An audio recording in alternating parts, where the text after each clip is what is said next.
Sure. Good morning, everyone. Hey, everybody.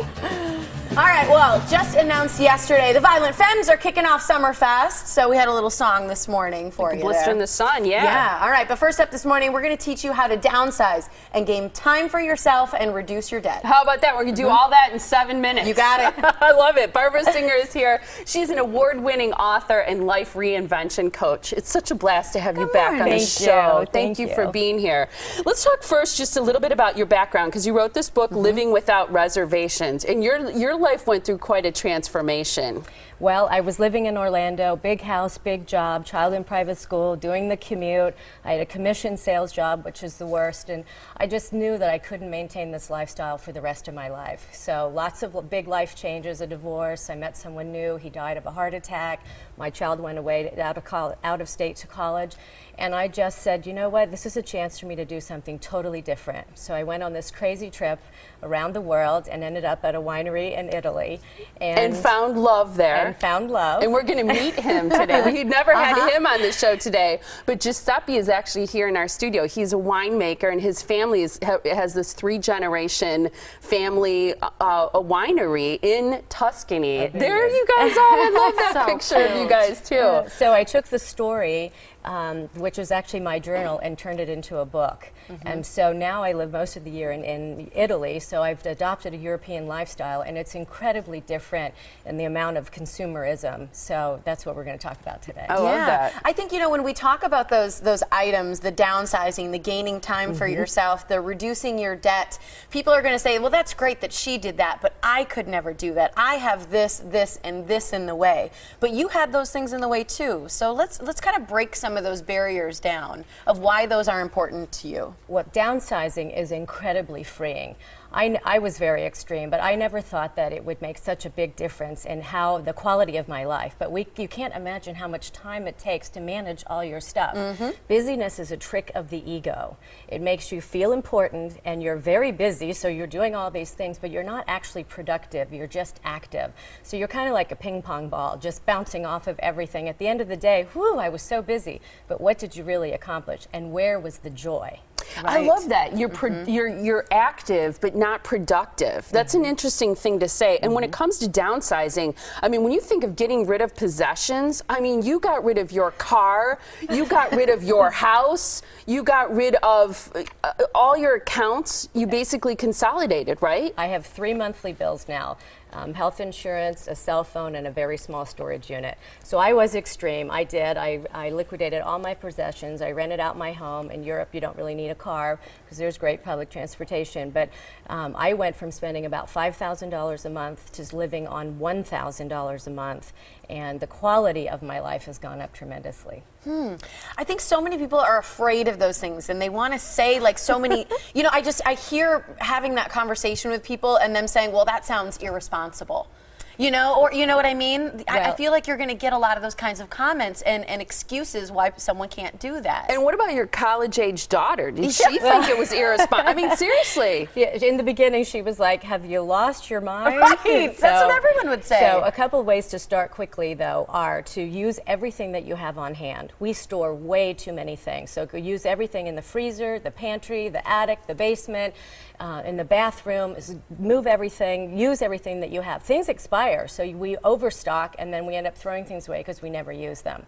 Secondly, go through your house and act as though you're moving. Would you pay to move this item? And if you wouldn't, get rid of it now. I love that. Physical clutter creates mental clutter because you're just running in a circle, just managing your things over and over, and you never get to the good stuff, which is where the joy in life is. Okay, I like that. When it comes to gaining time, this is a really tricky thing, especially for busy moms. I can see like some hair sticking out there. It's kind of bugging me. All right, there we go. I always do that when I catch it. How do you suggest, especially busy moms, because there are a lot of them watching, how can they gain more time? Definitely chunking activities. So first one, a big one, is cooking every single day.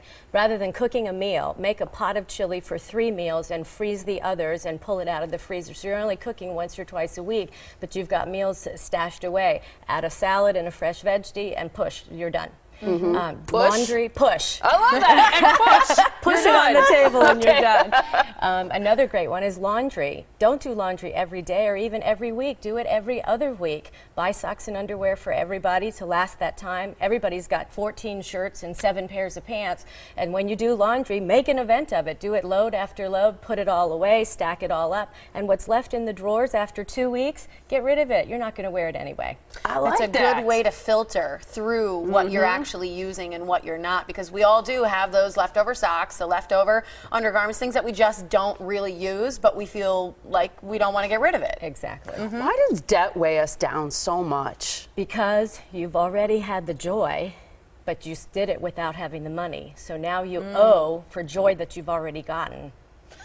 That's profound. Love it, Barbara. Right, Dave? Yeah. He's like, absolutely. How come you say so many smart things? Well, because I'm out there now. I really do. I don't live anywhere specifically. I have the freedom every time I say, okay, we're going back to the States for the winter. Where do we want to live? Where do we want to go? So we pick somewhere amazing and live there, pay rent or whatever it is that you do. But it's less expensive for me to live the lifestyle that I live full-time traveling. Granted, I'm not staying in hotels, but on the road full-time than it was for me to maintain a house and live my old lifestyle. Wow. Your best tips for getting rid of debt, though, because it weighs us down. Okay, first is spend nothing. You are $10, $20 in yourself right into the poorhouse. It makes you feel good for that, just that first moment, but it doesn't advance you to the big stuff.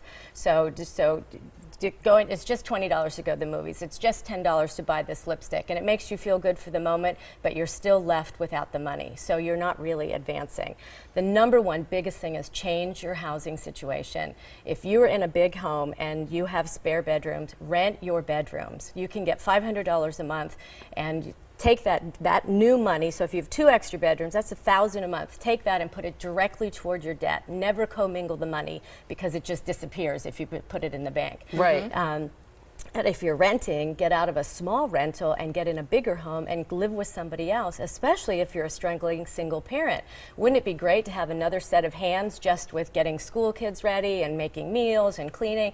Imagine, in Italy, we have multiple generations living together, and it makes perfect sense. Grandma's always in the house, mom is there, the kids are there, and it's just it takes a group to raise a family or to manage a house, so don't do it all by yourself. I like that. It's tough, though, in that American mindset to wrap your brain around communal living all the time. So I think taking little steps towards all the things that you said are ways that we can all make our lives a little bit more freeing. So to get Barbara's book, you can visit livingwithoutreservations.com. You can call the number on your screen, otherwise at 407-481-0739. She'll come and stay with you. She stays with me. She helps me raise my kids when she's in town. Twitter, all of the above. That's where you can find Barbara and use her ideas in your own life. Thanks for being here, Barbara. We're going to meet your boyfriend.